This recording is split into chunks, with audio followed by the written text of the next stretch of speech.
Hey everyone, and welcome to Gilded Gaming and Tech. Today I'm going to go over the 5 reasons why I have absolutely fallen in love with the iArcade. To be honest, I am really excited about this video.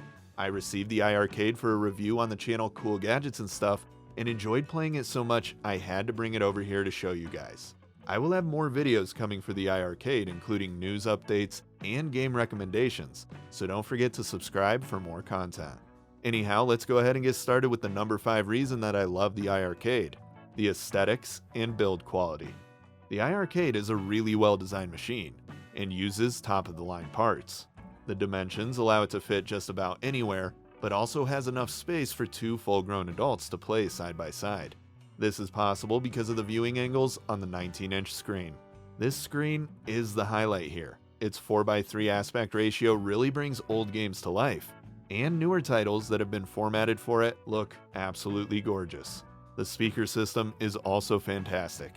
It has a dedicated amp that pushes around 100 watts. If that isn't your thing, there is also a dedicated headphone jack, so you can plug in your favorite pair of headphones. The system also comes with Bluetooth, which I believe will be used for audio. There is some potential here for extra controllers, possibly a gun attachment or driving wheels, but that's my own speculation. Nothing like that has been said by iArcade. The full device comes in 2 parts, the bar top and base. These can be bought separately or together, and the bar top works independently from the base, so you can just purchase that and throw it on a table. There are a few special edition models that I highly recommend over the original. Not only do they come with the full stand and excellent cabinet art, but also have Sanwa joysticks and twice the amount of storage capacity. Anyhow, to sum it all up, the engineering here is really astounding. It's a very well built machine and was obviously created with the consumer in mind. For additional information and the dimensions, check out their website. Next up at number 4, the community, the company, and the CEO Jong. I don't know exactly why, but the CEO's excitement and energy seems to rub off on just about everyone that gets involved with the iArcade.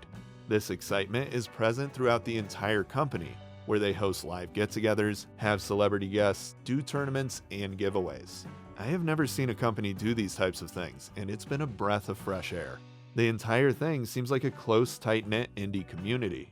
The community itself hosts high-score tournaments, bomb squad events, and pretty much anything else they can think of. They even have a website dedicated to leaderboards, so you can see where you stand against people in the games that don't offer some type of worldwide ranking system. Basically, and it's hard for me to explain this, but because of how the company acts and how the community behaves, it makes me want to be a part of it and participate. It's not a common feeling for me. I tend to be against most companies and rarely like to get involved, but the iArcade really feels like an indie project come to life, and I absolutely love it. Next up at number 3, we have family time. This one won't matter to everyone, but to some it's a huge deal. There's just something incredibly fun about playing games on an arcade cabinet with your kids, or watching them get further than you in Dragon's Lair. The truth is, arcade cabinets offer a different experience than a PC or console game, and even with couch co-op content, you will not have as much fun sitting on the couch as you will standing next to each other playing on an arcade. We play almost every night, and with the content that continues to become available on the iArcade, I don't think we will ever get bored.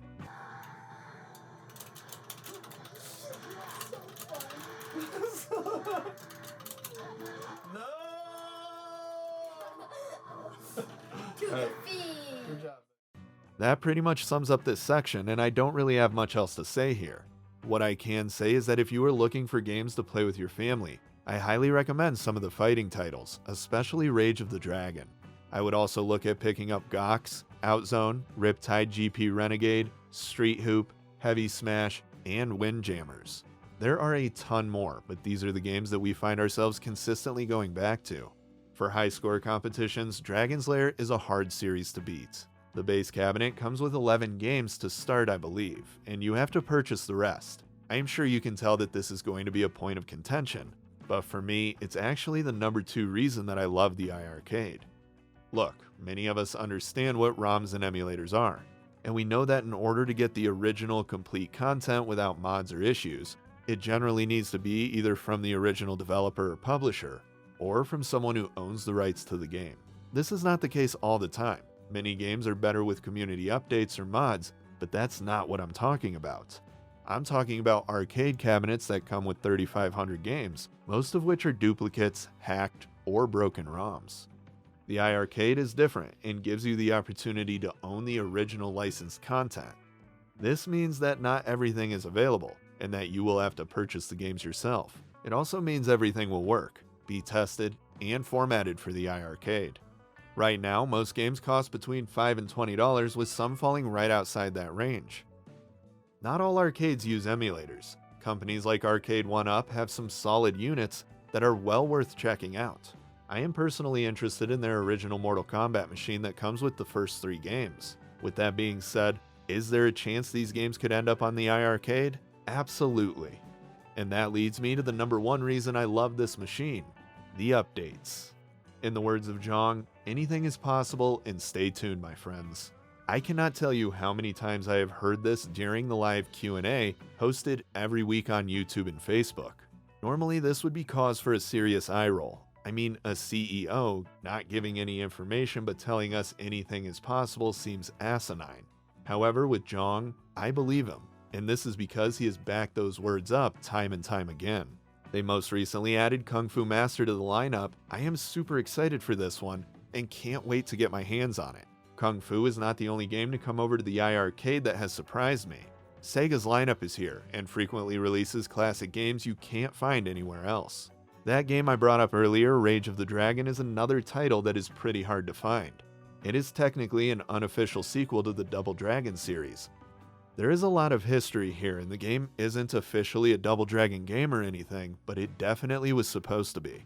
There are more like the Lode Runner series and the original Magical Drop that was only released in Japan, among others.